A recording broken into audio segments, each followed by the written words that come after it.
മറ്റൊരു പ്രധാനപ്പെട്ട വാർത്ത നമ്മുടെ KSRTC സംവിധാനവുമായി ബന്ധപ്പെട്ടാണ്.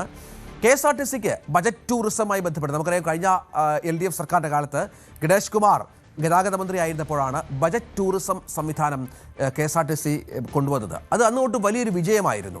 നമ്മുടെ സാധാരണക്കാരായ ആളുകൾക്ക് ടൂറിസം കേന്ദ്രങ്ങളിലേക്ക് പോകാൻ KSRTC ബസ്സുകളെ ആശ്രയിക്കുക എന്നത് വലിയ കാര്യമായി മാറി. ഗവിയിലേക്കും മൂന്നാറിലേക്കും മറ്റുമുള്ള സർവീസുകൾ ഇപ്പോൾ അന്യ സംസ്ഥാനങ്ങളുടെ ടൂറിസം കേന്ദ്രങ്ങളിലേക്കും വ്യാപിപ്പിച്ചിട്ടുണ്ട്.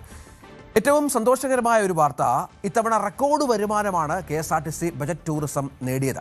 കഴിഞ്ഞ മാസത്തെ വരുമാനം 6.84 കോടി രൂപയായി ഉയർന്നു എന്നുള്ളതാണ്. കഴിഞ്ഞ വർഷം, അതായത് 2025 മെയ് മാസം കേവലം 4.05 കോടിയായിരുന്നു വരുമാനം. ഈ വർഷം ഏതാണ്ട് 2.5 കോടിയോളം രൂപ ഈ മാസം ഉയർന്നു. നമുക്കറിയാം, ഇത് അവധിക്കാലമാണ്.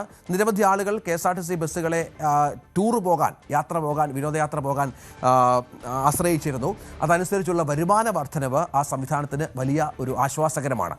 മുഴുവനായി ഇപ്പോൾ ഇതുവരെ ഏതാണ്ട് 26.58 കോടി രൂപ ഈ വർഷം KSRTC ബജറ്റ് ടൂറിസത്തിൽ നിന്ന് വരുമാനമുണ്ടാക്കി എന്ന് പറയുമ്പോഴാണ് എത്രത്തോളം പ്രയോജനം ഈ ബജറ്റ് ടൂറിസം രംഗം KSRTCക്ക് നൽകുന്നു എന്നുള്ളത് നമ്മൾ മനസ്സിലാക്കേണ്ടത്.